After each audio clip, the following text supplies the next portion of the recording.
después de la de vamos a ver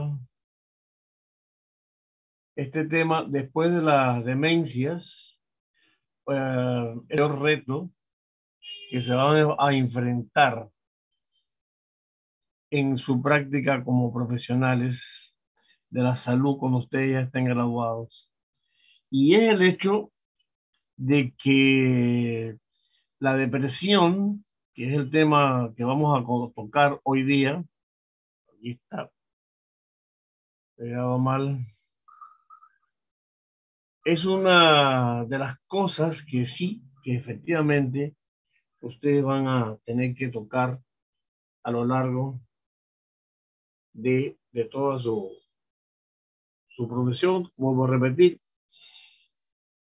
Y es de hecho el evento clínico más relacionado con todas las enfermedades que ustedes conozcan, todas las que ustedes se imaginen, e incluso en ausencia de enfermedades, por eventos sociales o problemas del entorno del paciente, estamos hablando de tener depresión. Y yo quiero que esta clase no sea una clase más en el sentido de cumplir un requisito, sino transmitirles a ustedes algunas experiencias porque ustedes pueden leer de depresión en cualquier revista, cualquier libro, hasta en internet, porque ahora en día nadie lee libros, pero bueno, leen en internet, leen la mayoría de muchos trabajos. Sin embargo, a veces las experiencias fortalecen ese conocimiento que ustedes pueden adquirir libremente. Una de las experiencias más notorias y relativamente cómicas que tuve a lo largo de mi carrera, cuando recién me gradué de geriatra, ¿no? Quizás cuando tenía la edad de ustedes, cuando me gradué, 23 años que me gradué de médico, no tenía, por supuesto, el background de enfrentar geriatría. ¿Por qué? Porque en mi época no había geriatría de pregrado. La geriatría la adquirí después que hice la especialidad ya va a ser ahorita casi 30 años como geriatra. Como médico tengo ya casi 38 años de médico. Y resulta de que hice mi especialidad de geriatría y ahí fue donde aprendí muchas cosas del adulto mayor que ustedes ahora como ventaja tienen la posibilidad de que desde un principio tengan mayor asequibilidad o conocimiento, y por eso es que quiero transmitir algunas experiencias. Cuando recién casi me graduó, salió por primera vez la fluoxetina al mercado, ¿no es cierto? Salió el Prozac, que vino a salir como si fuera el ángel nuevo que llegaba a la tierra, porque hasta ese entonces solamente había mitriptilina e imipramina y otros antidepresivos, pero esos son los más usados.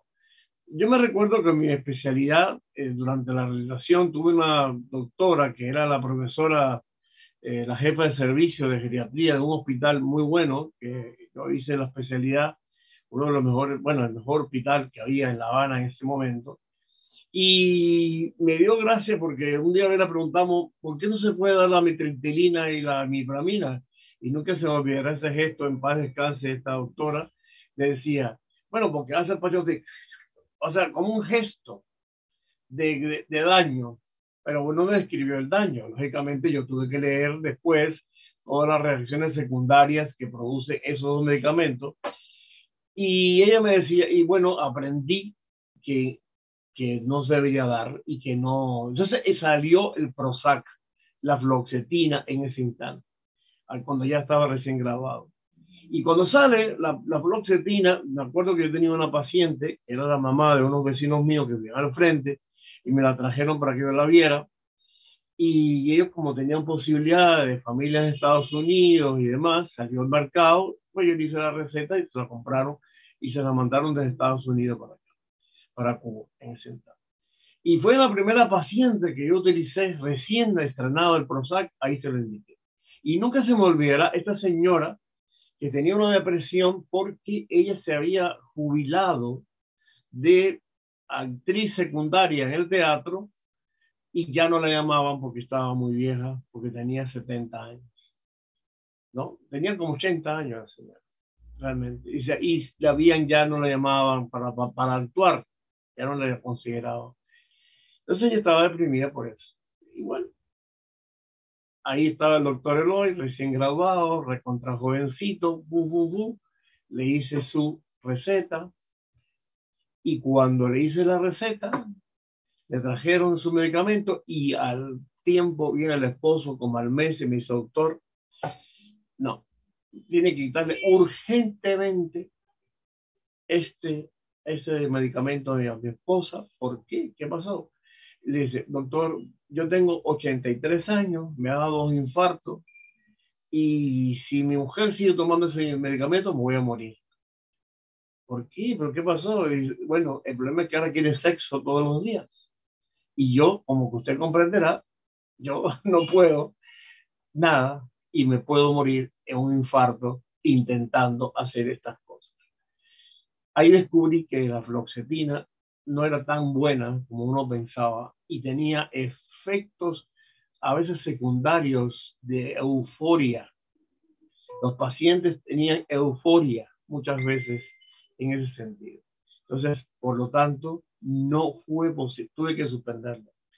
Ahí en esa época todavía no se sabían mucho estos efectos y tuve que, por supuesto, indagar, entrar a un chat en línea con muchas dificultades porque en esa época el internet no estaba tan desarrollado como ahora, ¿no? Tuve que ir al trabajo del yerno de la señora para hablar, para estar en chat porque ahí sí tenía internet, yo no tenía internet en mi casa. Les cuento toda esta historia para que ustedes vean, primero que hay que estudiar y conocer bien los antidepresivos. No voy a entrar en muchos detalles de lo que ustedes van a leer aquí porque yo les voy a pasar después las diapositivas a alguien de mi grupo, ¿no? De los grupos 21 y 22 y 29 y 30, donde están Joseph y Diana, que son chicos tromes que me apoyan muchísimo, y ellos se lo van a difundir posiblemente a ustedes. Pero le transmite ese conocimiento, esa situación, para que ustedes vean la necesidad de que a veces hoy uno tiene que informarse lo más posible para transmitir a las experiencias de que no pasa lo mismo que pasó a mí. Bueno, la depresión, como dije, ya es una de las entidades clínicas mucho más frecuentes. Pero en el caso de los adultos mayores, lo que prima más que los criterios mayores, como vamos a ver después acá, de depresión mayor, valga la redundancia, son reacciones depresivas. O sea, muchas veces los adultos mayores no tienen todo el cuadro completo de una depresión y obedecen a situaciones externas que podrían resolverse primero si uno habla con la familia. De hecho, muchas veces lo más importante en el tratamiento y el abordaje de la depresión es explorar las necesidades familiares y sociales que tiene el paciente y, por supuesto, el impacto de aquellas enfermedades crónicas que tienen sobre todo un mayor desgaste o mayor problema tanto en la vista como en la audición o como la movilidad. Porque yo puedo ser hipertenso, diabético, tendré 20.000 enfermedades, pero si yo a la edad que tuviera mayor de 60 o 65 años para algunos, ¿no es cierto? Podría ser estar bien y participar socialmente y por lo tanto no tendría que tener depresión. Pero sin embargo, si yo me achanto en mi casa, me voy sentando, no camino, no me relaciono, no intercambio, pues corre el riesgo de tener más depresión o reacciones depresivas. Y estos son los temas que vamos a ver del contenido acá de este día. Hoy, ¿no? La importancia de diagnosticar y tratar la depresión en el adulto mayor. Y ahí vamos a incluir la definición y características epidemiológicas, los factores de riesgo relacionados, la fisiopatología y también cómo hacer un tamizaje o un conocimiento de los criterios de realización de pruebas o test para el diagnóstico de la depresión, los criterios de diagnóstico, vamos a hablar también del diagnóstico diferencial, las opciones terapéuticas, farmacológicas y no farmacológicas. Estos son algunos rostros, ¿no?, de la depresión. Algunos incluso son dibujos o pinturas famosas, ¿no?, en la cual reflejan esa cara que ustedes se van a encontrar en la práctica. Bueno, como dije antes, dentro de la psiquiatría asociada a la geriatría, la depresión y la ansiedad son las dos entidades más frecuentes en el adulto mayor.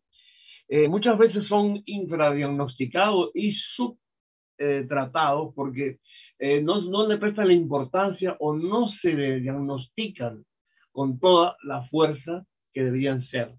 Y muchas veces se pasa por alto o se cree que además la depresión es algo inherente a esta edad y que no es exactamente una enfermedad que no tiene por qué estar presente, aunque sea más frecuente en estas edades.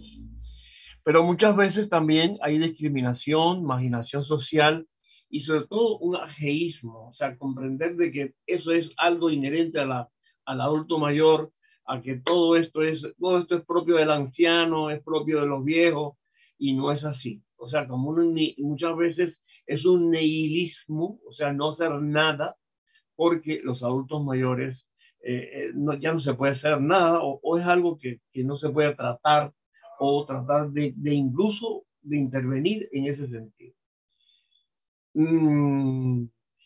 También hay que considerar que, bueno, entre las consultas médicas, ya lo había dicho antes, está el problema con mucho más frecuencia. Ya dije que no forma parte del envejecimiento y efectivamente la depresión es un factor ligado a la calidad de vida que hay que abordar, como si incluso puede provocar discapacidad, la depresión, o estar asociado a la discapacidad, pero ser discapacitante en sí mismo, porque muchas veces el adulto mayor no se mueve, no quiere hacer las cosas, no quiere comer, y eso es una de las mayores preocupaciones de muchas veces de la familia. Mi papá o mi mamá no come, mi abuelita no quiere comer, no come. Y yo sé, muchas veces la gente quiere buscarle vitamina, ensure, le mandan cualquier cantidad de cosas, ¿no? Medicamentos, la gente me pide muchos tónicos para abrir el apetito, entonces uno tiene que investigar y decir, bueno, ¿por qué no come? Muchas veces hay una depresión detrás de todo eso. Bueno, otra de las características de la depresión en el adulto mayor es que muchas veces está asociado a las quejas somáticas, ya lo dije, ¿no?, con mayor frecuencia que los jóvenes, y en mayores de 80 años puede caracterizarse como una depresión menor y un trastorno adaptativo, sobre todo cuando el anciano es trasladado de una casa a otra, de un hijo a otro, y que se lo reparte como si fuera un paquete, que a veces no queda más remedio desde el punto de vista social, porque los hijos trabajan y lo mejor que pueden hacer es llevarlo a una casa a otra para que lo cuiden. Pero no obstante a eso, eso realmente es dañino para el adulto mayor. Los adultos mayores prefieren saber su casa, dónde está, dónde hacen esto, hacen lo otro.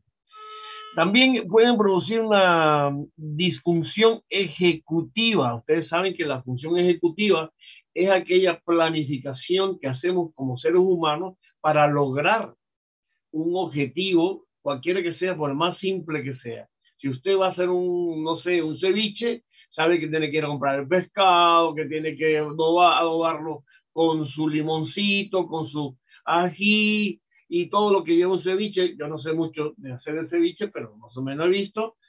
Y resulta de que esa es una planificación. O sea, usted ejecutivamente traza un camino en su mente para hacer eso.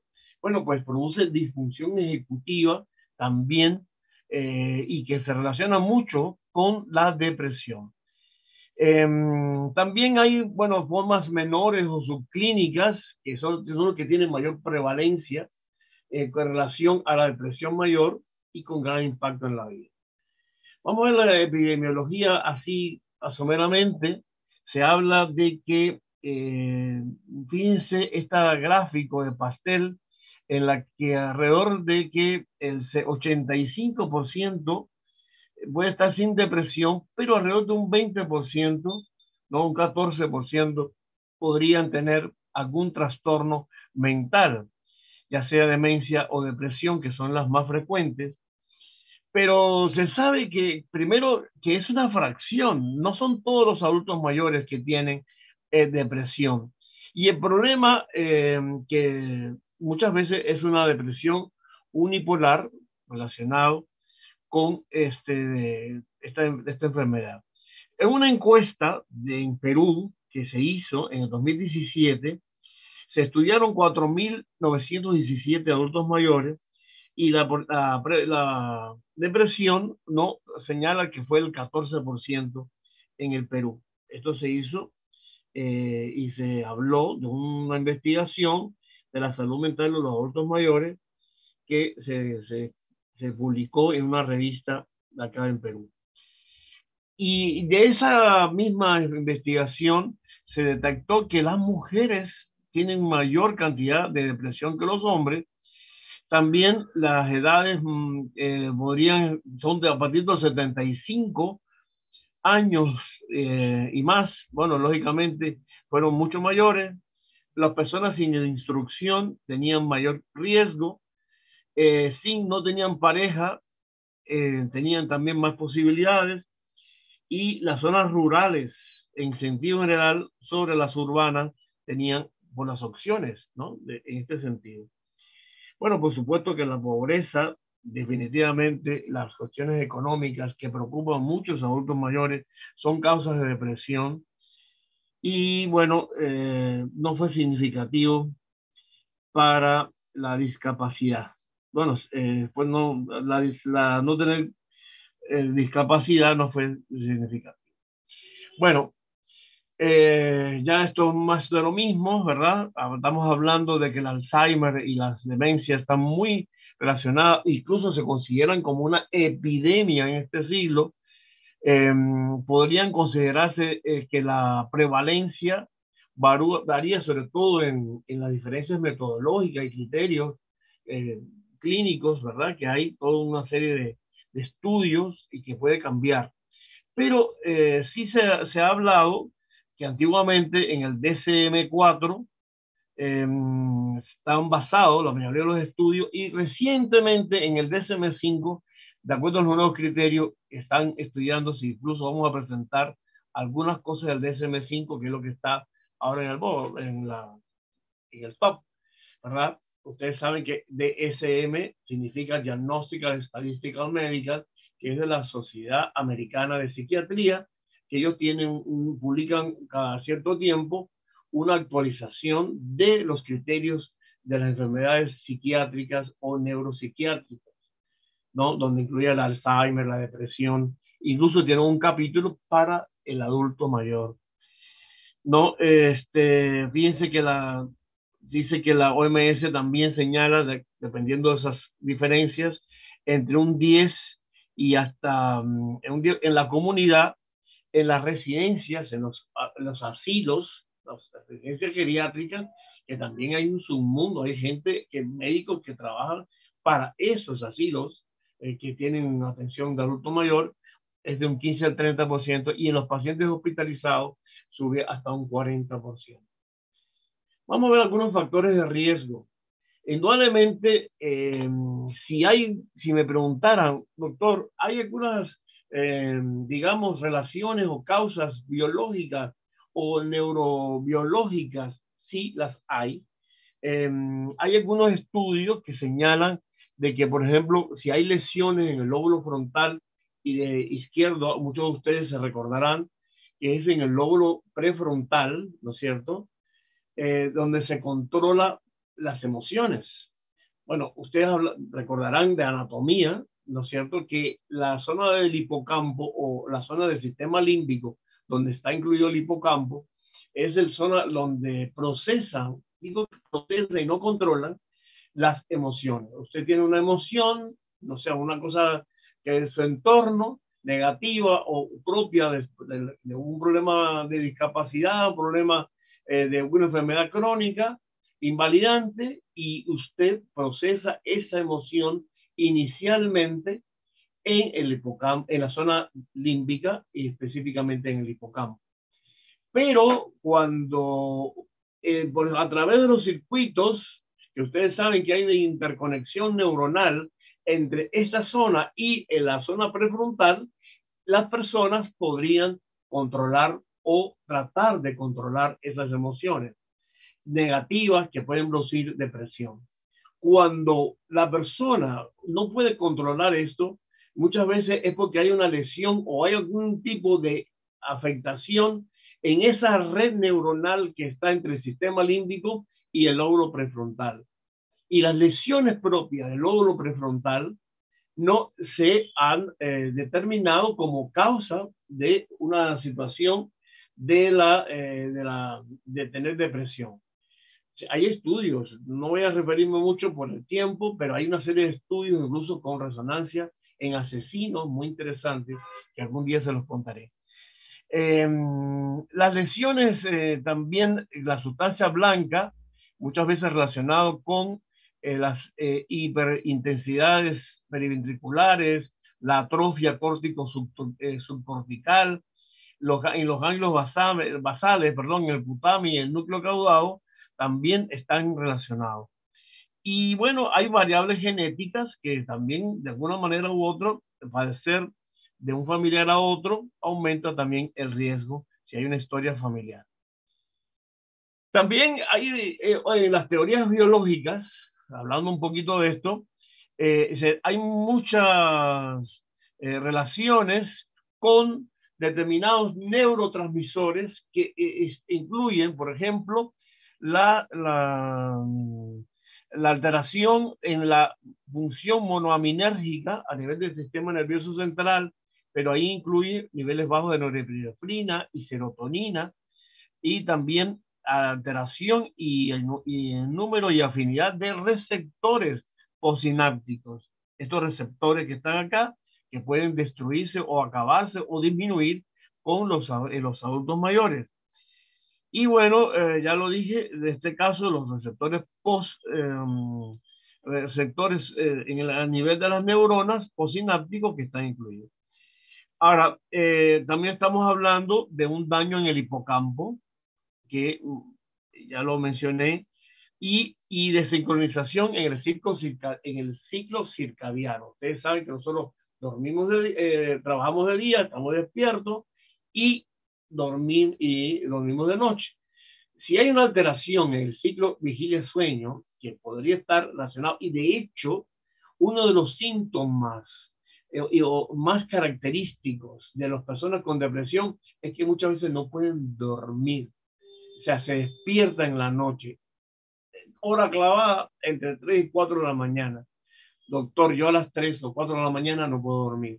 Y me quedo en vela, no puedo dormir. Sin embargo, en el día puede ser que tenga somnolencia y tenga más sueño en el día. Y hace una inversión del ritmo de sueño. Eso es algo muy típico relacionado a esto con el ciclo circadiano, relacionado con la depresión. Bueno, hay factores predisponentes y factores de riesgo, ¿no es cierto? Ya hemos hablado de los factores neurobiológicos, de las enfermedades propias del sistema nervioso central, donde incluimos la demencia, la comorbilidad asociada, la incapacidad física y la dependencia, factores psicosociales y algunos fármacos. Este es el resumen realmente de todos los factores de riesgo, ¿no es cierto? Acá hay una serie de factores predisponentes que ya lo hemos mencionado. Ahí están todas estas cosas, cómo se va condicionando uno al otro, ¿no? Ya lo hemos mencionado, el Parkinson, que también se me olvidó mencionarles, y la jubilación, causa frecuentísima de los cambios psicosociales, las pérdidas laborales, los cambios en el rol familiar, porque muchas veces es el hijo el que asume, o la hija, la que asume el rol de mandar y de cambiarle todo eso. Una experiencia Por ejemplo, mi abuelita, cuando yo estaba viviendo con ella, tenía una chica que fue mi esposo, bueno, una pareja de estudiantes, y ella llegó y no, yo voy a hacer todo aquí, siéntese de mi abuelita, la viejita, bla, bla, bla, bla. Y a los 3 días o la semana ya la abuela estaba, no quería, quería morir. Estaba en una cama y yo dije, ¿pero esto qué pasó? ¿Cómo fue que me cambiaron a mi abuelita de viejita por otra? Y entonces, no, para que ella yo no sirvo. No, tienes que volver a la cocina. Y ya tuve que hablar con la muchacha que era mi pareja y le dije, mira, no, de hablar aquí, tú tienes que dejarla que ella participe, porque si no se me va a morir. Yo vivía con mi abuelita antes. Después me salí, me acabó eso. Bueno, también los duelos, que lógicamente la pérdida de un cónyuge es terrible, y el aislamiento social la percepción de pérdida de la salud. Ya bueno, los factores, hablando de lo mismo, la comorbilidad, la diabetes, la hipertensión, el cáncer, la discapacidad física y la dependencia como tal es un factor. Y los fármacos, que aquí hay después vamos a ver un cuadro de los fármacos, pero hay un montonón de fármacos. Y aquí esto es bueno, está en inglés, pero muy parecido a lo que estábamos hablando hace un ratito.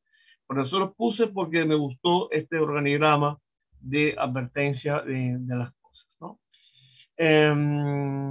Ya hemos hablado, incluso abundando sobre los factores de riesgo, las lesiones del hipocampo y el sistema límbico en general y la corteza prefrontal, que eso lo había dicho.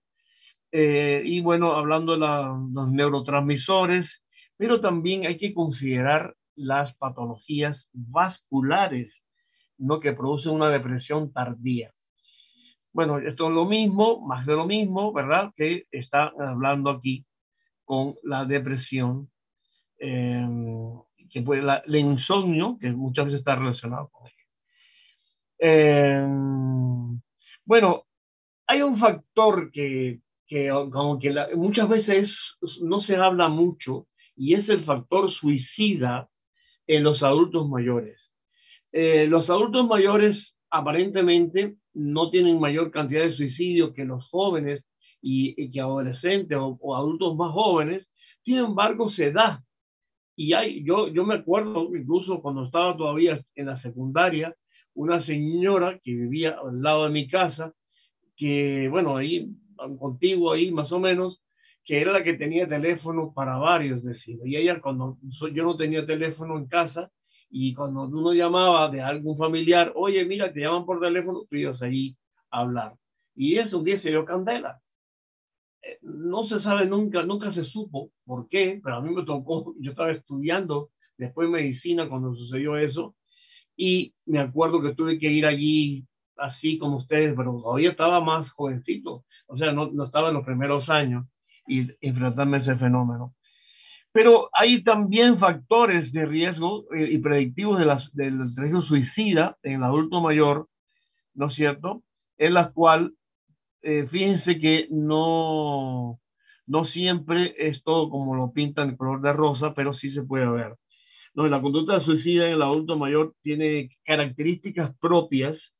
Generalmente pueden suicidarse los que no son dementes, pero son gente que, por ejemplo, descubre un cáncer. Por eso que en los latinos es muy difícil decirle que, oiga, usted tiene un cáncer, porque se deprimen, algunos intentan suicidarse.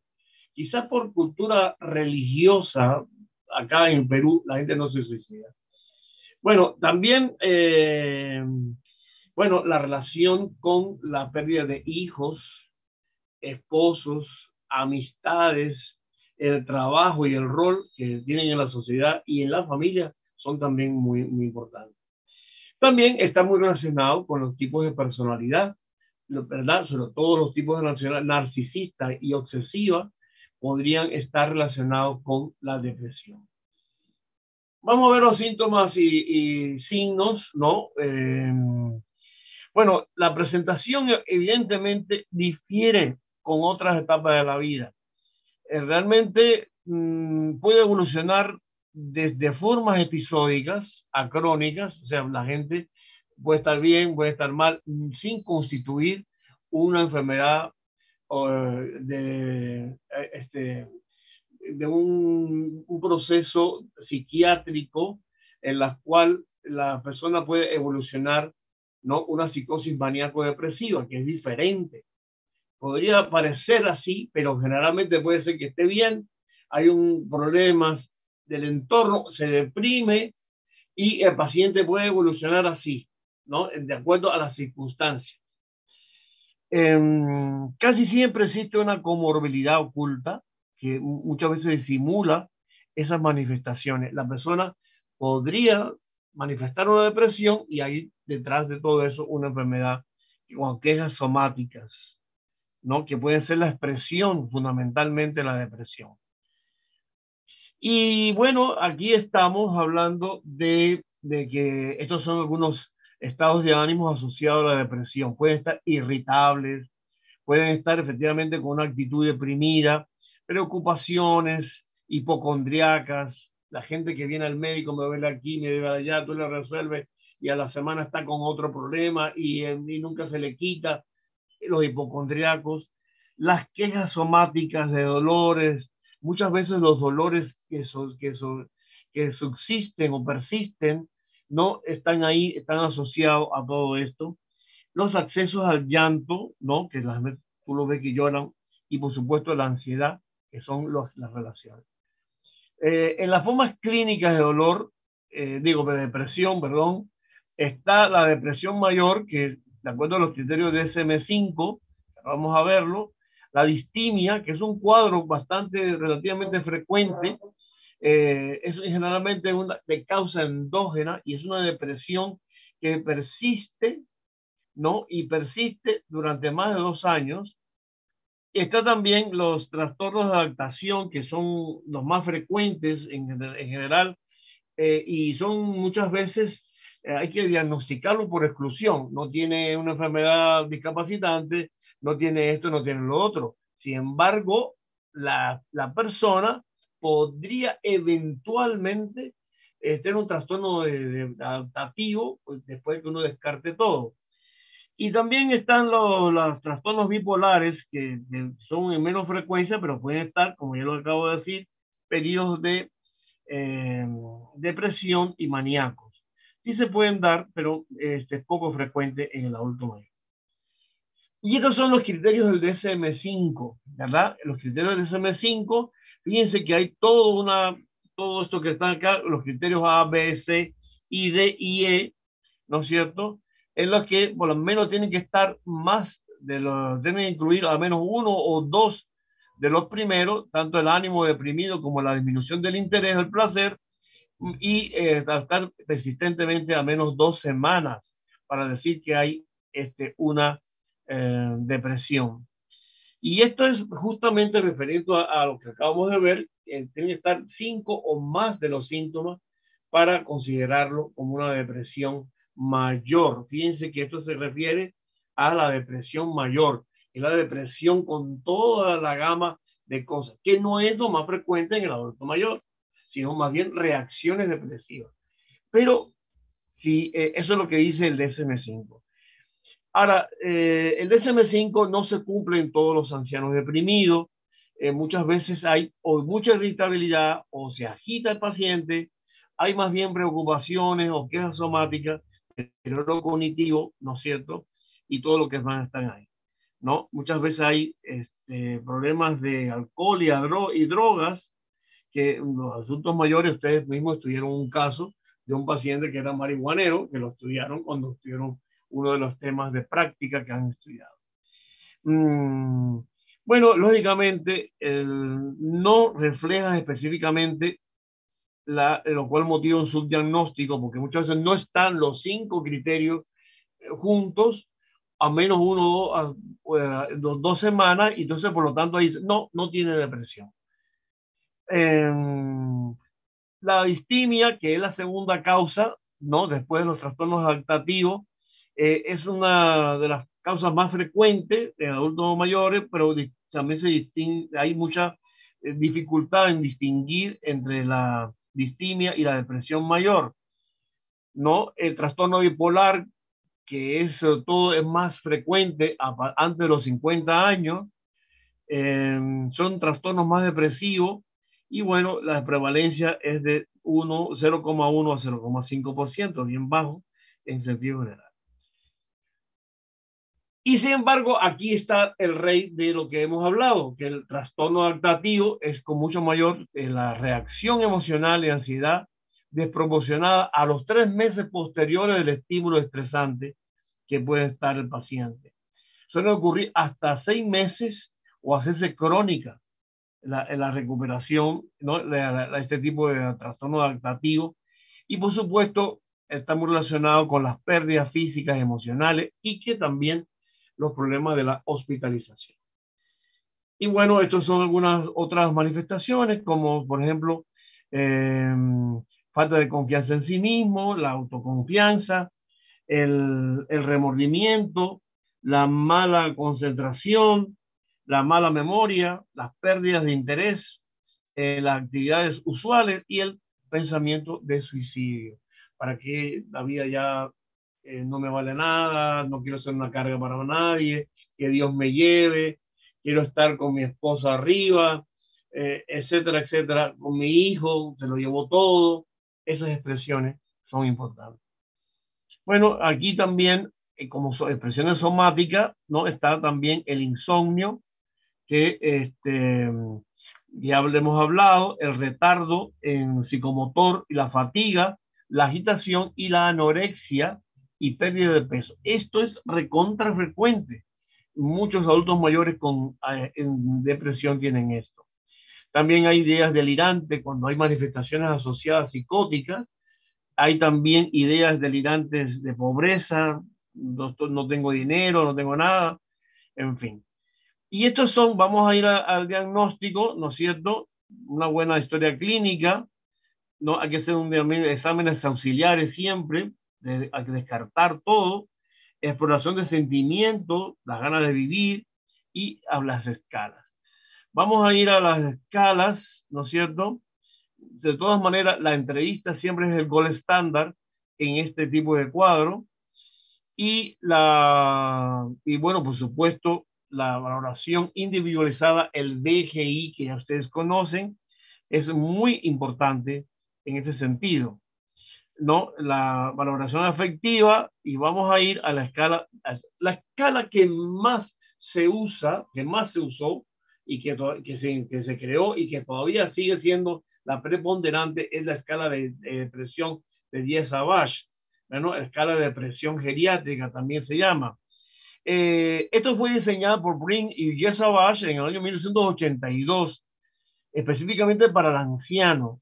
Tiene una versión, tenía 30 ítems, fue publicada o recomendada por la British Geriatric Society, que ha sido la primera sociedad de geriatría del mundo, y bueno, evita los problemas somáticos, síntomas somáticos. Y esta fue, ¿verdad? Esta es la versión más actual, que es abreviada, porque la original tenía 30 puntos, era muy larga, y bueno, los puntos estos de donde están los marcados rojos, no, los no, son los que muchas veces tienen una mayor connotación o peso dentro del cuadro. De todas maneras, ahí está la tabla, se aplica muchísimo. Esta fue la original, para un poquito de historia. Ahí en rojo son los temas más candentes, pero fíjense, 30 ítems comparado con la otra. Esta es la versión española de la misma que hemos hablado, de 15 puntos. Y bueno, aquí teníamos la versión tanto para la parte de los 30, la primera parte, y la versión acortada, la evaluación para los 15. Hoy también esta escala es la escala de depresión de Diez-Savage reducida. Esta, por ejemplo, se aplica en la atención primaria en el Perú. Es una escala reducida que ya tiene 5 puntos nada más, y lo hacen los médicos en la atención primaria. Y tiene también toda una valoración, o sea, tiene una validación muy importante en el sentido general, ¿no? Hay otras escalas, la escala de Cornell, que es la depresión asociada de demencia, que se las pongo, pero ya esto es de criterio de especialidad, son para especialistas. También está de Hamilton, que es otra escala que también se utiliza, pero la IESA-VASH es la que, ¿no? Lógicamente, todo. Señores, esto depende mucho de la destreza y la experiencia del entrevistador para entender que el paciente está con una depresión. Los factores de riesgo de suicidio, ya lo hemos hablado, aquí lo estoy poniendo de nuevamente, y los productores de riesgo y protectores, ¿no?, del suicidio también lo hemos hablado, ¿no? Nos pueden leer después más tarde. Bueno, hay también factores que complican el diagnóstico, que son estos que están acá, que son muchas veces el estigma social. Nadie quiere ir mucha gente admitir que está deprimido es un problema. Y bueno, también tenemos algunas preguntas que uno debe hacerse siempre al paciente. Durante las últimas 2 semanas, ¿usted ha tenido tristeza, depresión? ¿No? En las últimas 2 semanas ha perdido el interés de hacer las cosas. Si las respuestas fueran positivas, indudablemente ya estamos hablando de una depresión. Y el diagnóstico diferencial, ¿no?, de la depresión en el adulto mayor, ustedes se lo pueden leer, todas las enfermedades que pueden estar causando en sí misma una depresión, pero no son depresión, sino son causas secundarias, por alguna manera de decirlo. Y también tenemos los trastornos que pueden producir en los ancianos, lo mismo, este es el mismo que el cuadrito anterior, sino para abundar un poco más la experiencia en sentido general. Quiero llegar a las, bueno, lógicamente hay que hablar de las diferencias entre la depresión de inicio tardío y temprano. ¿Por qué? Porque si bien puede causar depresión desde temprano momento de la tercera edad, hay una depresión tardía que está más relacionada con los problemas vasculares, que hay que entenderlo y que, bueno, también es muy importante saber lo que existe para alguna manera. Bueno, ahí están las características de la depresión de inicio tardío, ustedes se lo pueden leer. Los fármacos, y los fármacos, miren todo lo que puede producir depresión. Señores, es larguísimo, no lo voy a decir de tiempo, pero ahí están todos los fármacos y las enfermedades que también podrían estar relacionadas. El diagnóstico diferencial, la depresión mayor, ¿no?, con respecto a los adultos mayores, ahí ustedes pueden leerlo también, pero que quiero llegar al ciclo de la depresión, ¿no?, donde hay todo un intercambio de factores y comportamientos que ya lo hemos visto. La prevención es muy importante, es una tarea urgente que en la comunidad sobre todo es el primer eslabón de la correcta valoración. El ejercicio físico, hay evidencias de que el ejercicio físico podría, si uno lo fomenta, y para eso, señores, el mejor espacio es el Centro del Adulto Mayor en el Salud. En MINSA también tiene lo suyo, tiene también estas cosas. Bueno, es muy importante, los CAN, que es el Centro del Adulto Mayor, hacen ejercicio. También se puede hablar de educación, psicoterapia, la farmacoterapia, que lógicamente debe ser manejado por un equipo multidisciplinario, y la psicoeducación, que es parte muy importante con las intervenciones psicoterapéuticas que se pueden hacer. Vamos a ver el tratamiento. Voy a ir de frente a una tabla, que esta tablita, ¿cuáles son los medicamentos que más se utilizan en la depresión en el adulto mayor? Bueno, fíjense en esta, a pesar de que la fluoxetina no es lo más aconsejable, y si ustedes leen acá las recomendaciones de elección para el tratamiento farmacológico, en verde, que son los recomendados, la fluoxetina casi no figura en nada, salvo en la obesidad y en los pacientes, pero muy poco, o sea, no figura casi en nada. ¿Qué figura en primer lugar? Bueno, los medicamentos que más se utilizan es la sertralina y la escitalopram. Este de acá, ¿no es cierto?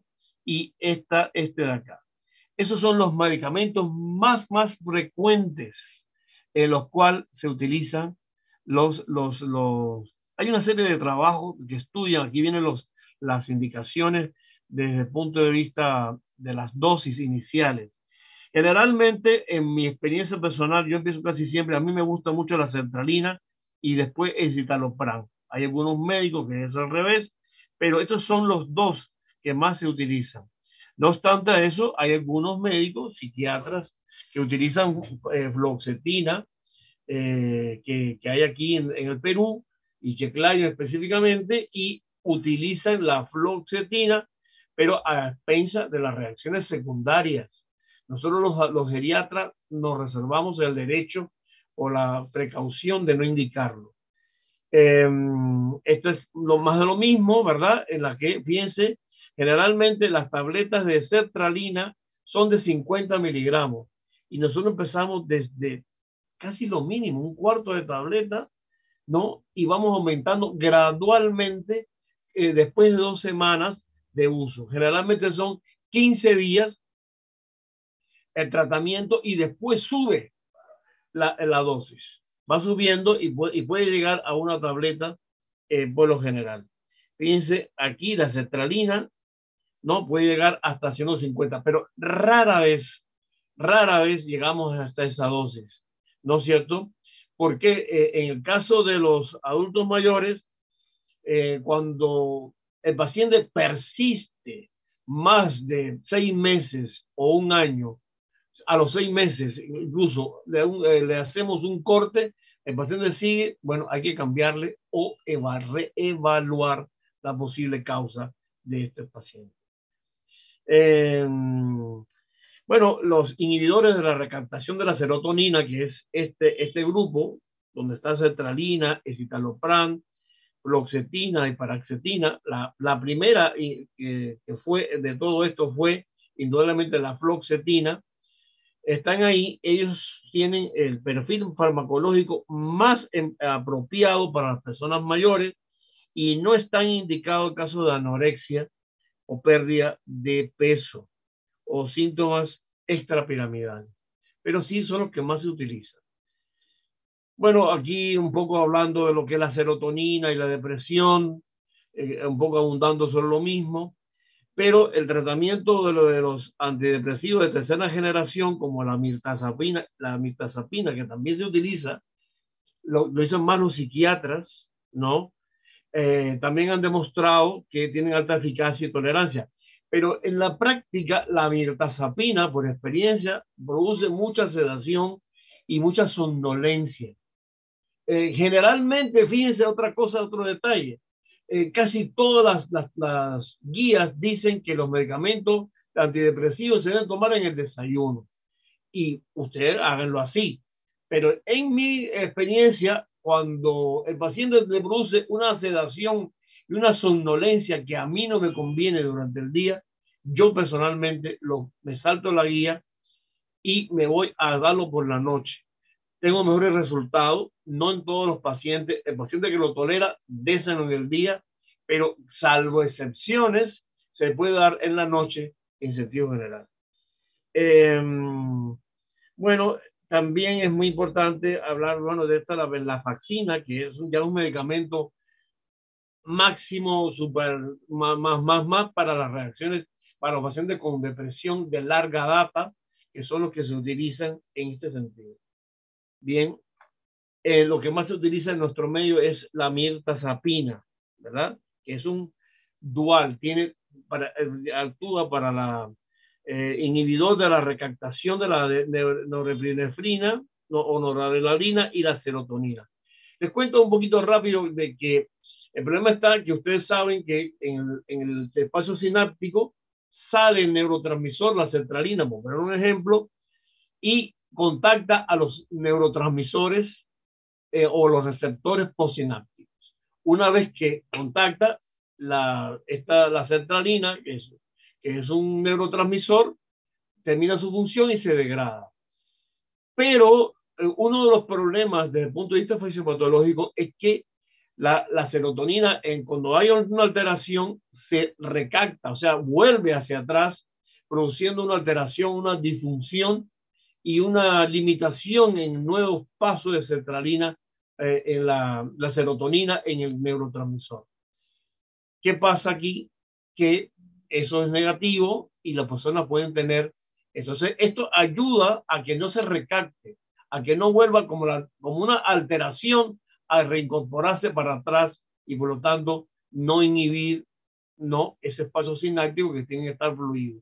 Y eso es lo que hace la sertralina entre estos medicamentos, ¿no? Y aquí, bueno, esto es también un poquito más, ¿no? De algunas revistas, algunos estudios, y se revisó 117, un estudio que se hizo, ¿no? Donde se realizaron 117 estudios, y fíjense, desde 1991 hasta el 2007, y se encontraron que la relación a la propuesta, ¿no? Los antidepresivos. Entonces se realizó un análisis y se llegó a una conclusión, y es que los resultados, la mirtazapina, el escitalopram y la sertralina fueron los más eficaces en sentido general. Hoy en día hay, por supuesto, algunos derivados o compuestos más modernos que la fluoxetina, como la duloxetina. Este medicamento, especialmente chicos y chicas, está más asociado a los antidepresivos cuando hay dolor crónico, ¿no? También tiene sus reacciones secundarias, menos que la fluoxetina, es mucho más moderno. La paroxetina fue el segundo, después la fluoxetina, pero este es el más moderno de todos, de este grupo, ¿verdad? De este grupo de las cetinas, ¿no? Y bueno, esto es un algoritmo diagnóstico que ustedes pueden revisar después para tenerlo acá. Me quedan la depresión en los pacientes con demencia. Una depresión que se mantiene, es un signo de demencia y hay que hacer el diagnóstico diferencial como tal, ¿verdad? Y hay también un tratamiento no farmacológico que son la terapia electroconvulsiva, ¿no? Lo he visto en un servicio de psiquiatría cuando estaba haciendo mi residencia, ¿no es cierto? La psicoterapia individualizada, el electrosueño, que también es muy importante, ¿no? Las técnicas de psicoterapia y la terapia cognitiva conductual, que es otro de los tratamientos que también, ¿no? Que está relacionado con actuar, sentir y pensar. También, bueno, hay una revista que publicaron también recientemente en que la terapia electroconvulsiva en adultos mayores o en casos de depresión con ideas suicidas podría ser beneficioso, ¿verdad? Y bueno, estos son los criterios para derivarlo al psiquiatra. O léase también, nosotros derivamos al psiquiatra, los geriatras, pero ustedes también podrían indicar estas cosas, ya sea el geriatra o al psiquiatra, si hay alguno de estos elementos que están aquí planteados. El pronóstico de la depresión en adultos mayores, bueno, empeora muchas veces el diagnóstico de las comorbilidades médicas y también está relacionado con los problemas de las reacciones farmacológicas de algunos de los medicamentos, ¿no? Sobre todo en el tratamiento que tienen, bueno, lógicamente buen acierto, pero de todas maneras hay que usarlo con pinza y siempre estar atento a las complicaciones en sentido general. Bueno, este es un consenso de la Sociedad Española de geriatría, ¿no? En la cual hay toda una serie de cosas ahí que están muy relacionadas en la segunda edición, que a mí me parece interesante que se lo lean y ya como conclusiones ustedes se las van a leer. Bueno, chicos, esta enfermedad, como ven, tiene un impacto muy grande, está muy relacionada. No se olviden, generalmente no cumple todos los criterios del DSM-5, pero la sertralina y el citalopram son en la práctica los medicamentos más utilizados.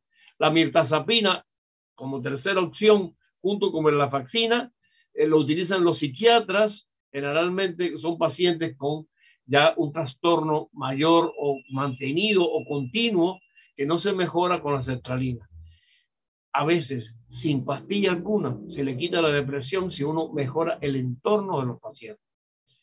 Así que con esto hemos concluido exactamente, puntualmente, para que ustedes no pierdan su próxima clase. Muchas gracias a todos y a todas. Espero que les haya servido. Si tienen alguna pregunta en 2 minutos, pueden hacerla y yo se la contestaré lo más sucintamente. Hemos tratado de sintetizar para no ahondar demasiado. Bien, ¿preguntas? ¿Alguna pregunta? ¿Alguna duda? ¿Alguna opinión? ¿Sí? ¿No hay nada? Bueno, nos vemos el próximo lunes. Voy a estar con ustedes 3 semanas más. Para mí es un placer. Estaremos la semana que viene. Posiblemente utilicemos el mismo link de hoy, así que guárdenlo. No, porque la semana que viene nos vamos a ver de nuevo. Y yo con mis chicos y chicas, digo así de cariño, que son como mis hijos, el jueves y el viernes. Nos vemos con Joseph, Diana y sus grupos respectivos. Un abrazo, los quiero, muchas bendiciones para todos. Que Dios les bendiga y vaya muy bien.